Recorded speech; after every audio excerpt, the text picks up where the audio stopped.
May 25, 1945. A formation of Japanese P-1Y Francis bombers roars toward an American task force near Okinawa. The ocean below boils with anti-aircraft bursts, black blossoms of fire chasing silver streaks across the sky. Inside one of those bombers sits Lieutenant Junior Grade Kaoru Hasegawa, 21 years old, gripping the control stick until his knuckles turn white. He's the squadron leader from Nagoya, a boy barely out of flight school, leading 3 aircraft loaded with 1,760-pound bombs. Below him lies a moving city of steel cruisers, destroyers, battleships, the pride of the United States Navy. One of them, the USS San Francisco, is his assigned target. If he succeeds, he will die.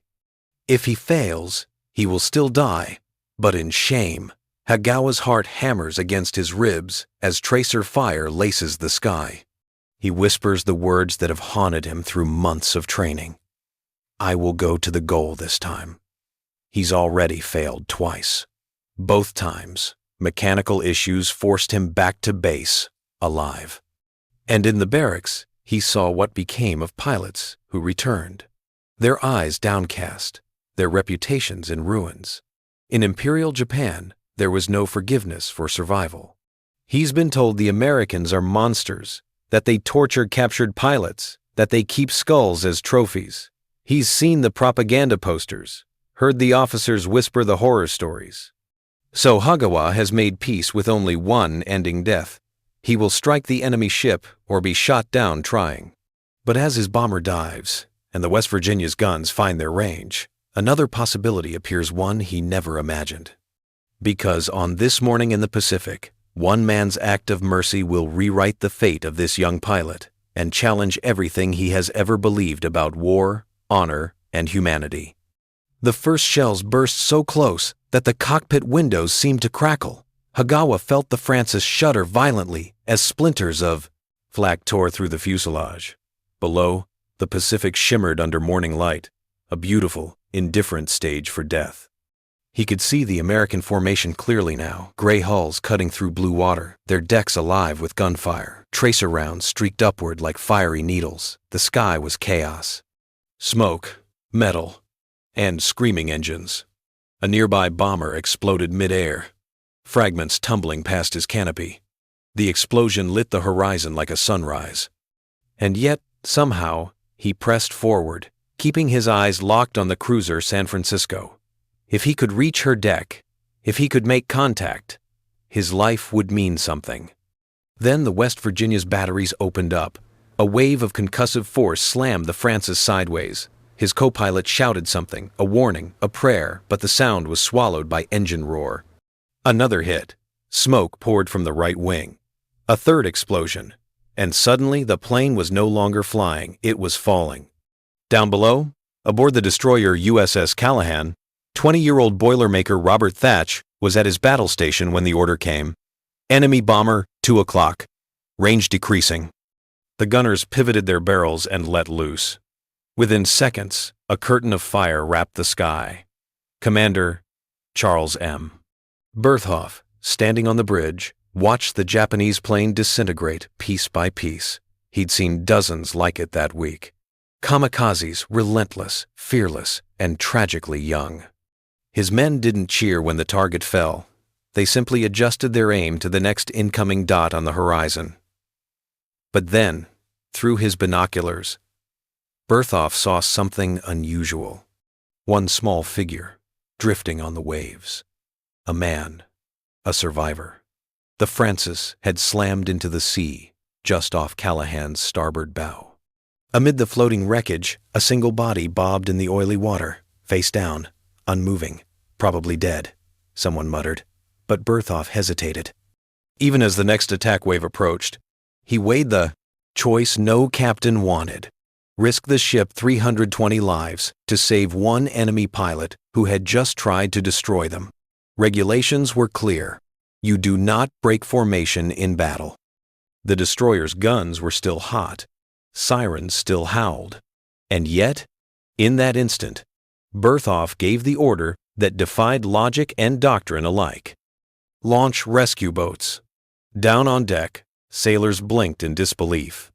Gunner's mate Leo Jarbo, just 18, watched as a small craft was lowered into the surf. Enemy planes were still circling, but the rescue crew pushed off anyway, paddling toward the drifting pilot. The sea smelled of fuel and fire. When they reached the wreckage, the man in the water was barely alive. They hooked an arm under his shoulder and hauled him into the boat. His flight suit was shredded, his skin burned, his breathing shallow. They could see the Japanese insignia on his sleeve, a kamikaze, the very kind that had sent American ships and friends to the bottom all week. Still, the sailors rowed back toward the ship he had meant to destroy. They hoisted him onto the deck and laid him beside a coil of rope, one more silent casualty of a brutal day. Thatch would later recall, within less than 30 seconds, it was all over. We had him in the water. To him, it was routine. To Hasegawa, unconscious and bleeding, it was the first act of mercy he would ever receive from the enemy. The first thing Hasegawa felt was pain, then the smell of oil. When his eyes opened, the world above him was steel gray, the deck of a U.S. destroyer alive with motion and noise. He was lying where they dropped him, half drowned, half conscious, certain that the next sound he'd hear would be the click of a rifle bolt. For a long moment, he stayed still, pretending to be dead. Boots thundered around him. Sailors shouted orders. The ship's guns still barked at the sky. Every instinct told him this was the end. He had tried to kill these men, tried to ram his bomb into their ship, and now he was on their deck. No one in Japan had ever described what happened next, because no one believed it could. A shadow fell across his face. A hand reached down. Not a weapon, a tin cup. Water sloshed inside. The sailor holding it couldn't have been older than Hasegawa himself, maybe 19 or 20. He said something in English Hasegawa didn't understand, then gestured drink. The pilot stared at the cup as if it were a trap. Why would they waste fresh water on a condemned enemy? He hesitated, then drank. The water burned his throat, salty, metallic, alive. When he looked up again, the sailor was gone already, back at his gun station. Hasegawa tried to sit, but pain pinned him down. His body was shredded with burns and cuts, his flight suit stiff with salt. Around him, Americans ran efficient routines, shouting bearing numbers, reloading shells, dousing small fires on deck. No one jeered, no one struck him. They simply worked, professionals doing their job in the middle of chaos. When the last enemy plane vanished into cloud, calm settled over the destroyer. A corpsman knelt beside him, checked his pulse, and barked an order for bandages. They cleaned his wounds roughly, but without cruelty, their hands practiced, quick. To them, it was just another casualty. Friend or foe, it didn't matter. For Hasegawa, it was incomprehensible. He had been taught Americans would torture him, carve him up for trophies. Instead, they patched his wounds. They didn't even tie his hands. As night fell, the Callaghan's decks cooled under Pacific wind. Hasegawa lay beneath a canvas tarp, staring at the unfamiliar stars, and realized his terror had given way to something stranger. Confusion. If the Americans were capable of mercy, what else had been a lie? Somewhere deep inside, a lifetime of certainty began to crack. The destroyer's engines throbbed through the night as the Callaghan escorted the task force towards safety. Somewhere deep inside her hull, a wounded enemy lay in borrowed blankets, drifting between consciousness and fever dreams. When Hasegawa finally woke again, he was in a different ship altogether, the battleship USS New Mexico. A nurse with an American flag patch was checking his bandages. For a few long seconds, he didn't breathe. Then he remembered where he was. He was alive. And that, in his world, was the worst possible outcome. In Imperial Japan, a kamikaze who returned was not a survivor. He was a disgrace. To live after failing the mission was to stain your family name, to betray your emperor. From the moment he realized the Americans would not kill him, Hasegawa's mind became a battlefield more violent than any sky over the Pacific. He had been trained to believe capture was impossible, unthinkable. Now it was his reality. He refused food. He turned his face to the bulkhead when the sailors tried to speak to him. He thought of his parents in Nagoya, of the officers who had bowed to him before takeoff.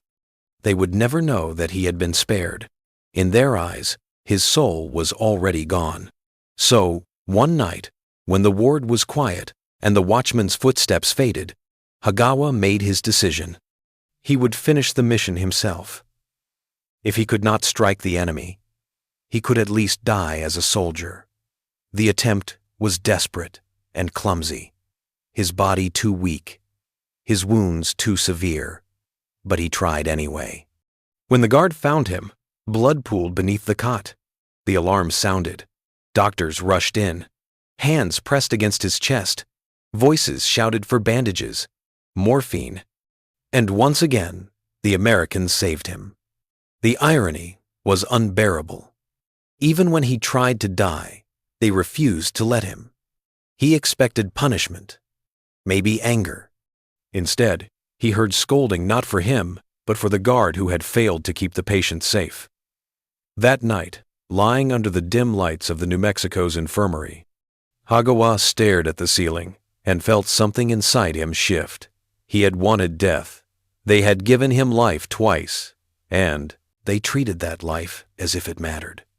He didn't understand it, but he could no longer deny it. By the time the battleship reached Guam, his fever had broken and the pain had dulled. The Americans transferred him to a field hospital, tagging him as enemy prisoner, non-combatant, a category that wasn't supposed to exist for men like him. As the ship's doctor signed the papers, he paused and looked at the young Japanese pilot before him. "Son," he said quietly, "war's over for you now." Hasegawa didn't know the words, but he understood the tone, gentle, final. The war inside his mind had just begun.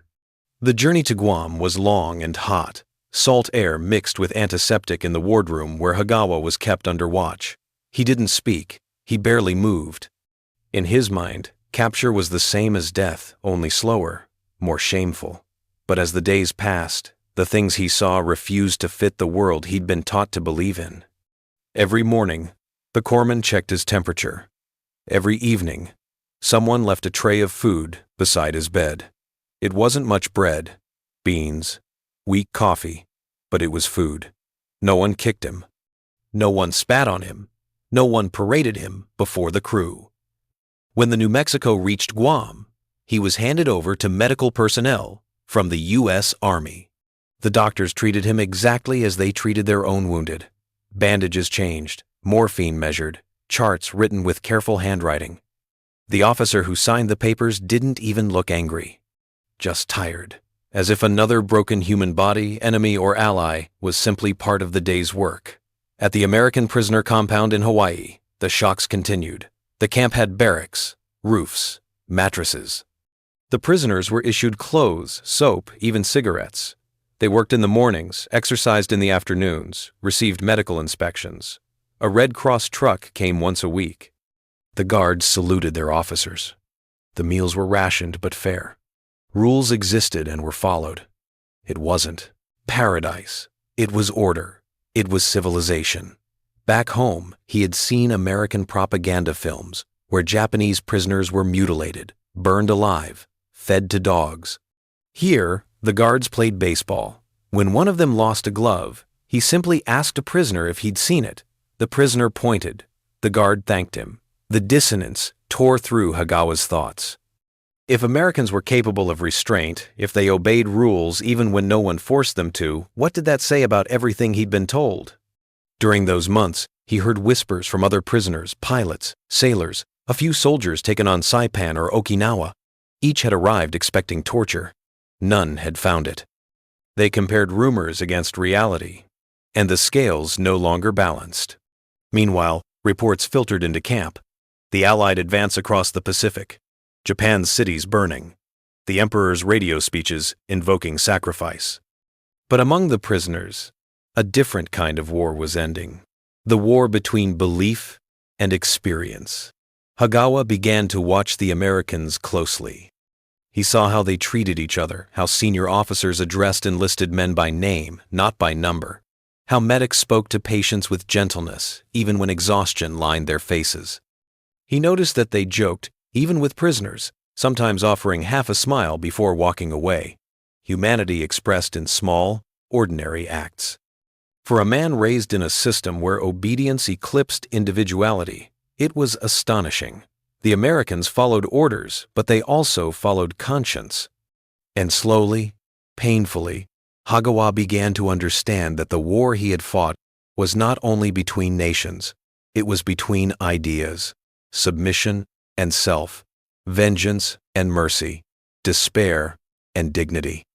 Months passed, his wounds healed. The guards began to trust him enough to let him help in the infirmary. He folded bandages, cleaned floors, carried trays. It wasn't atonement, but it was purpose. Each day, he worked beside the same medics who had once fought, his countrymen, and each day, something inside him eased. By summer of 1945, the war's outcome was clear. The Americans treated their prisoners better than his own officers had treated him. The contradiction was complete. When Emperor Hirohito announced surrender on August 15th, Hasegawa sat in stunned silence. He didn't cry. He didn't cheer. He just stared at the horizon and whispered, "So it's over." But for him, something far deeper had just begun the long reckoning with truth. When the guards told him he was going home, Hasegawa didn't believe them. After years of war and months in a cage of conscience, the idea of home felt foreign, almost imaginary. But in early 1946, a transport ship carried him across the Pacific. He disembarked onto a coastline that no longer resembled the country he had sworn to die for. Japan was rubble. Nagoya, his hometown, was half ash. The streets smelled of dust and hunger. He walked among ruins and ghosts, nameless crowds searching for food, for work, for meaning. Everyone had lost something. For Hasegawa, the loss was deeper.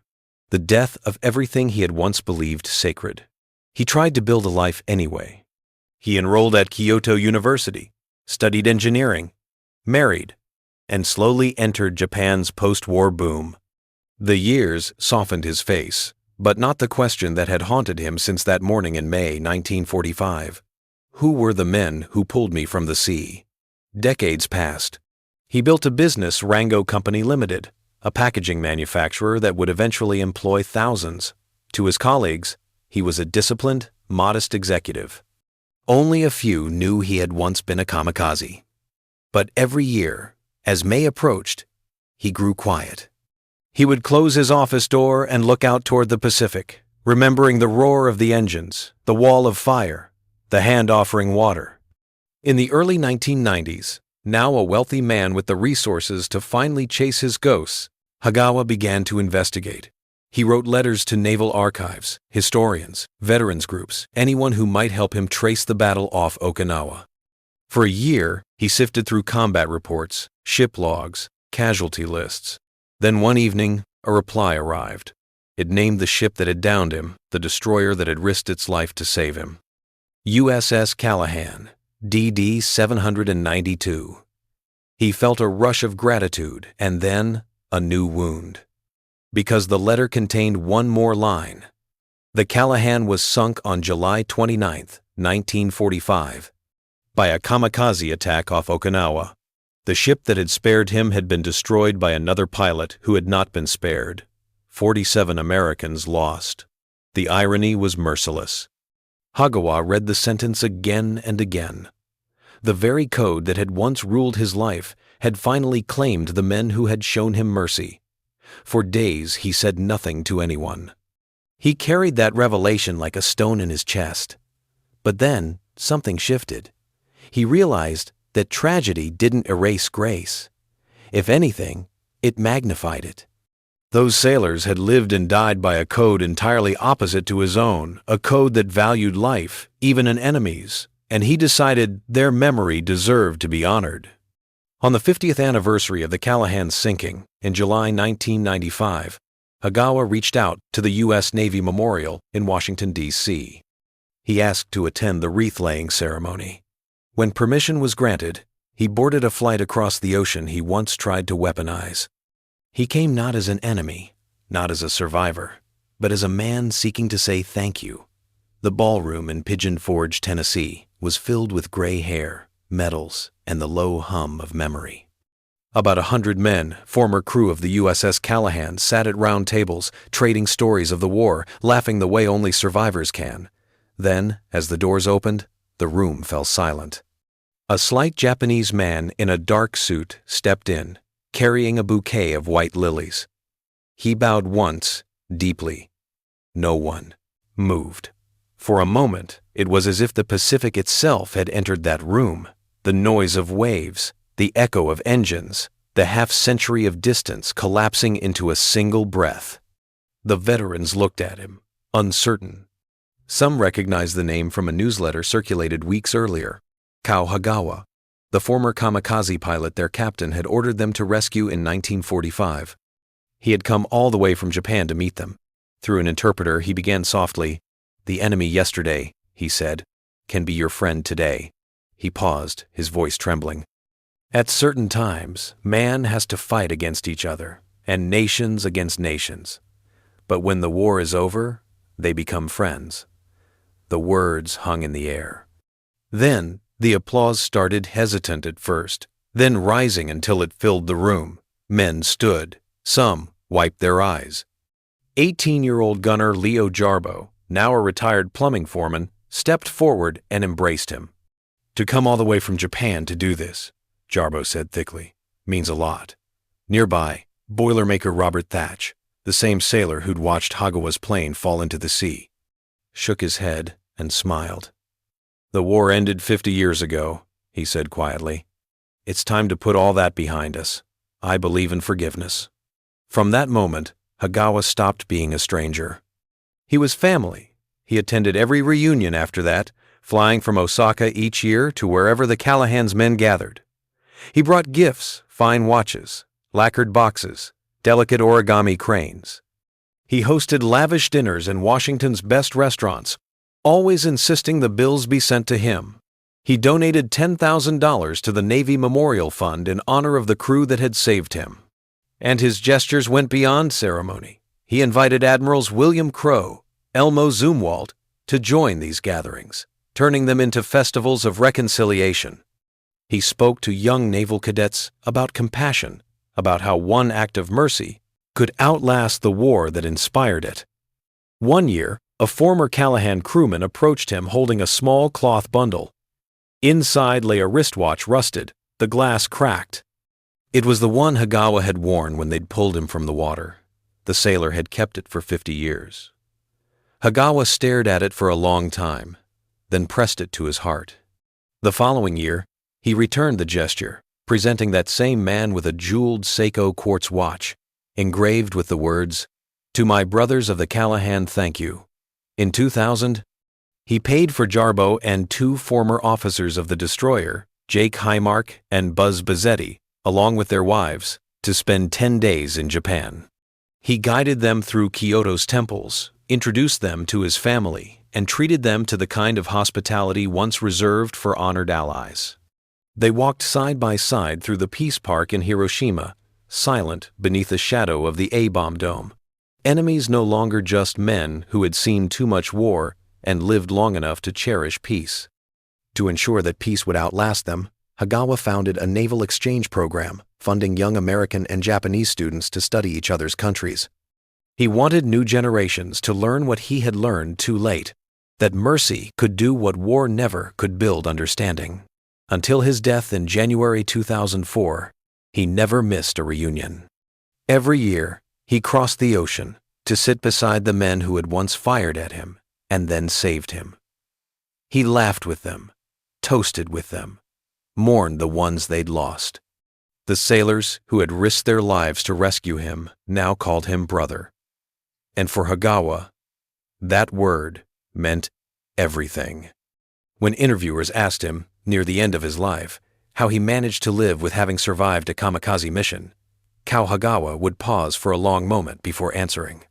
At last, he would say softly, "At that time, I thought it was dishonorable not to have succeeded in attacking the United States ships. But now, I do not think that way. He was not supposed to exist. There are no kamikaze survivors. By definition, the mission ends in death. Yet here he was, a man who had tried to kill his enemies, only to be saved by them, carrying proof that mercy can outlive ideology. The lesson of his life reached far beyond a single rescue in a single war. Captain Berthoff's decision aboard the Callaghan, made in seconds under fire, was not merely compassion. It was conviction. He chose to act on principle even when logic, fear, and rage screamed for vengeance. That decision reflected something deeper than orders or regulations. It reflected identity, the American belief that how you treat even your enemy defines who you are. Across the Pacific, that same principle shaped the post-war world. After the surrender, America could have ruled through punishment. Instead, it chose reconstruction. The Marshall Plan in Europe, the rebuilding of Japan, both were born from the same moral code that guided a destroyer captain off Okinawa. You treat the defeated with dignity, because peace built on humiliation never lasts. And the results spoke for themselves.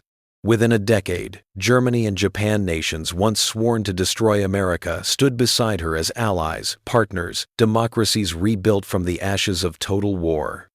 Imagine if the opposite had happened. If the camps had been cruel. If the prisoners had been tortured. If America had answered hate with hate. Would those same nations have ever trusted her leadership? Would a man like Hasegawa have returned year after year? Crossing the ocean, not to avenge, but to thank. Mercy, it turned out, was not weakness. It was strategy. It was strength. It was proof that civilization could survive even in the darkest hours of combat. The Callaghan's crew never thought of themselves as philosophers or diplomats. They were sailors, doing their duty.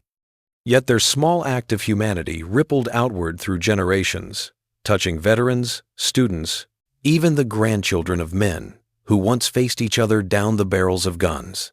When Hasegawa stood before those aging Americans in Tennessee, he embodied that ripple. He was living evidence that compassion can bridge even the Pacific. He had every reason to hate, and instead, he chose gratitude. He spent his fortune not on memorials of war, but on scholarships of peace. 50 years earlier, he had screamed through tracer fire, certain that death was the only honorable ending. Instead, he found life, and through it, a greater honor. Because in surviving, he learned the truest measure of victory is not destruction, but decency. So when we remember the Callaghan and her crew, we remember more than a battle. We remember the moment a captain refused to let the sea claim one more soul. We remember the choice to save an enemy instead of letting him drown. And we remember that from that single act grew a friendship that outlasted empires. On May 25, 1945, Kaoru Hasegawa expected to vanish in fire and water. He found humanity instead. And that discovery, made in the heart of war, became his life's greatest mission. Because how we treat the defeated, even when the world burns around us, reveals who we truly are.